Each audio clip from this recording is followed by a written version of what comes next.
Tokyo, crowded subways and cluttered streets, fused with neon chaos. Business-like order and efficiency. Ancient traditions rubbing shoulders with the ultra-modern. 35 million people packed more densely than anywhere else on the planet. You can close your eyes and dream about life in the future, or you can visit Tokyo.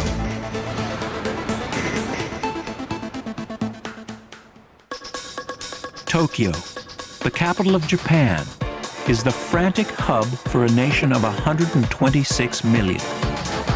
From the outside, this city is a confusing maze of contradictions and surprises.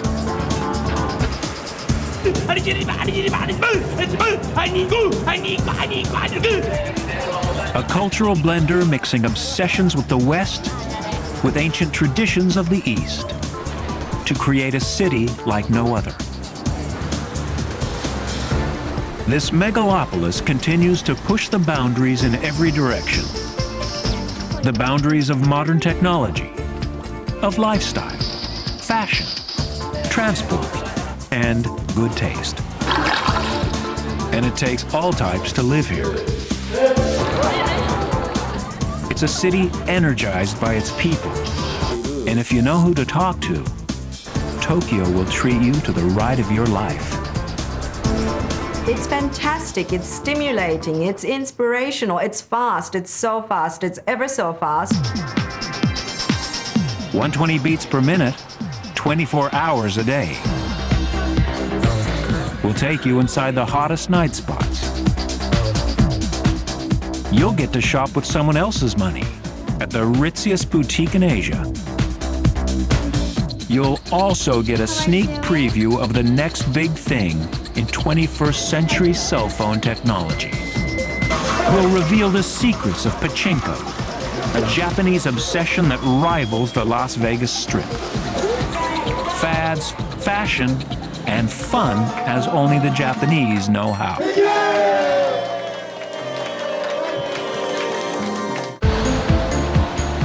Driven by its huge population and frenzied economy, Tokyo is constantly under construction. Few buildings are older than 25 years. The result is a cityscape that can feel like the set of a science fiction film. And that's because it often is. The streets of Tokyo inspired the sci-fi classic Blade Runner, especially the frenetic neon of the Shinjuku area.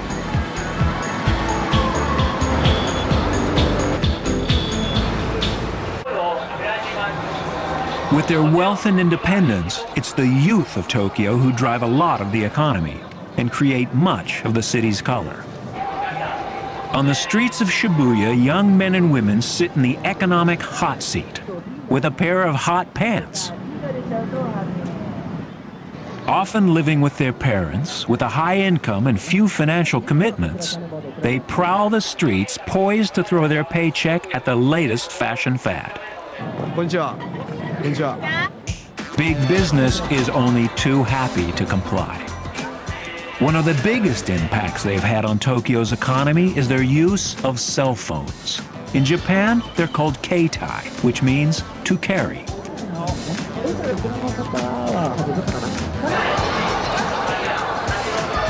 Fashion meets function. No one uses cell phones like the Japanese do. And when it comes to new technology, Tokyo leaves the rest of the world behind. Listen to this. There are 65 million cell phones operating in Japan. That's more than half the country. Conducting business and social life in Tokyo is unimaginable without one. For a start, you'd never find your friends. Then there's the internet use. 40 million phones are connected to the net. Everywhere you look in Tokyo, people are staring at their handheld screens, using email, shopping, playing games, getting the news. And here's their secret. The whole success of email and other internet phone functions is driven not by high-powered businessmen, but by teenage girls. Not only can they punch text into a keypad faster than any other human on the planet, their huge usage rate pushed the phone companies to expand services and get the rest of the country online. Most cell phones now double as digital cameras. Don't bother phoning your friend from Disneyland. Send them a photo.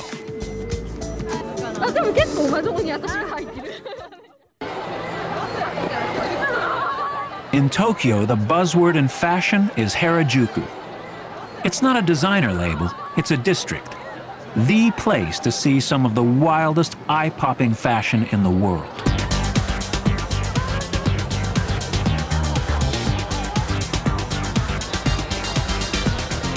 No rules, no limits, and every Sunday the street becomes a catwalk.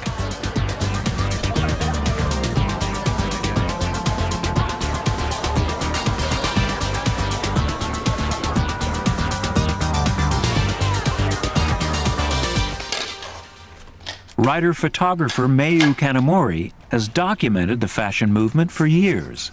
She's an authority on all things Tokyo. Japan is a conformist country, as you know. So they say we're supposed to be homogeneous, we're supposed to all dress the same, we all have black hair, we have brown eyes. You know, but the truth of the matter is we are individuals and we're trying to escape from this at the same time. And it is a way for us to express our individuality, especially on Sundays, because maybe for the rest of the week we will be dressed as conservative and conformist as any other time. From Gothic brides to punk puppy dogs, it's a celebration of creativity. The raw materials for these incredible displays are for sale in nearby Takashita Street. It's a raucous, vibrant jumble of fashion and music shops, platforms to double your height, bondage gear, punk paraphernalia, freaky fads. This is one of the global engine rooms of youth fashion. Dress-up decisions made here soon echo through the city streets of the world.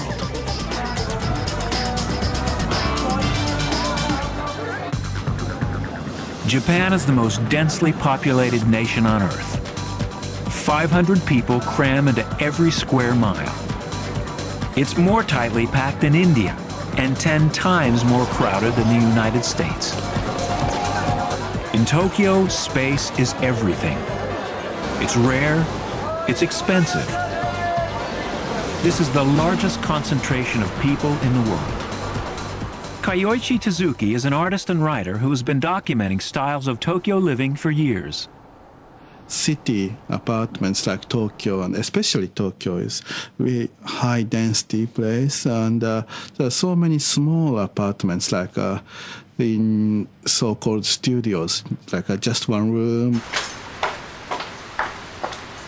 Typical of these one-room apartments is the home of Satako, a young journalist. It has one main room with tatami mats on the floor. By day, it's a living area, and by night, the bed rolls out.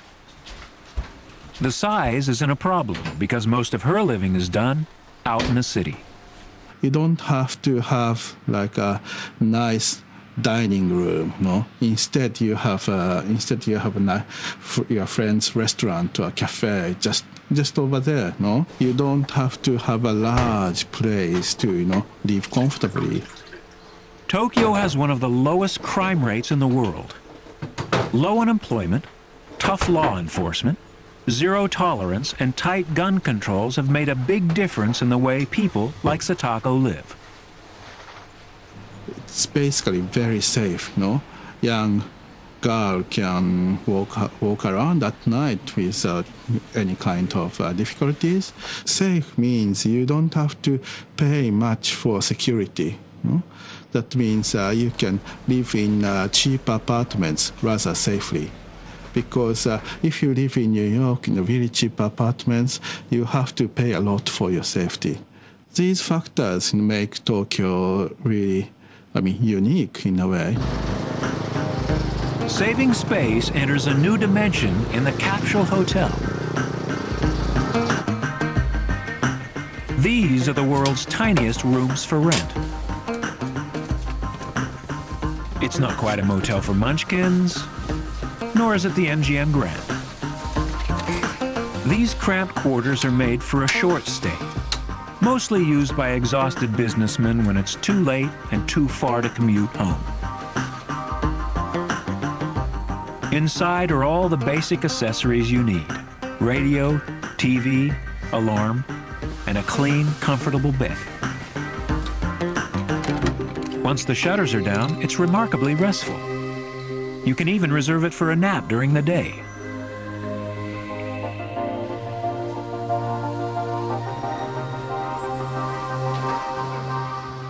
Next morning, a crumpled worker can pick up a fresh shirt and tie, then rush off for another long day at the office.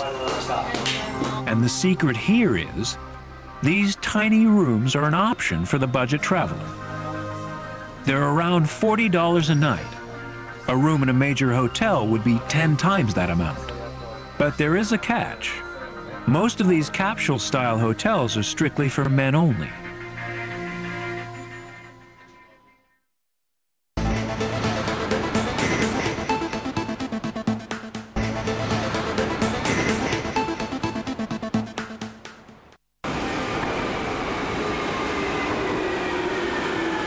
If housing Tokyo's millions is one problem, getting them from home to work is another one altogether.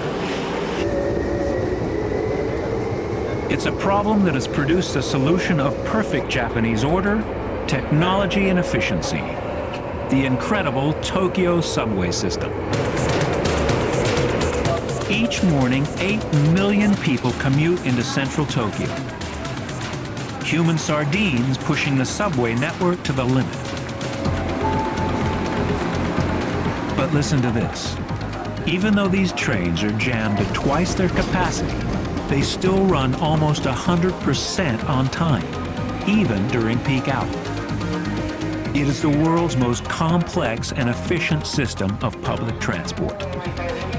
If the train does run late for some reason, this train staff actually gives you a note so you can take it to your boss to prove it that you were late because of the trains. Otherwise, your bosses won't believe you. And to encourage the use of public transport, companies actually pay for their workers' commuting costs.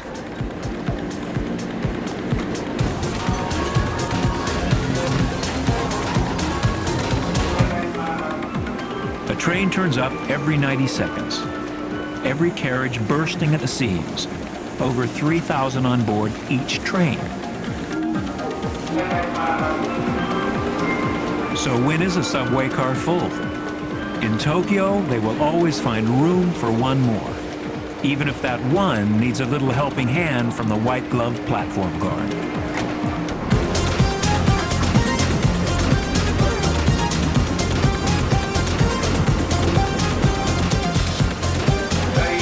The end of the line for most commuters is the mind-boggling maze of Shinjuku, the busiest train station in the world. More than 2 million people crowd through here every day, en route to the towering office blocks nearby. In the morning rush hour, there's only one way to be walking at the station entrance. That's out and downtown. Try and swim against this human river, and you'll soon find yourself swept away. With so many people pouring in and out of Tokyo's subway stations and the general mass of humanity on the streets, just meeting a friend becomes a considerable challenge.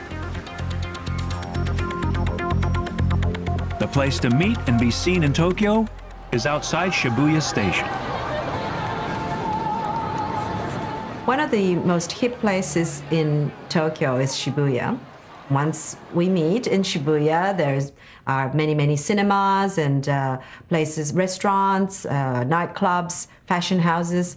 Shibuya, and also shoppings. There's a lot of department stores there as well. So Shibuya is one of the places that caters for everybody's taste. The most popular place to wait for a friend is by this statue of a dog called Hachiko.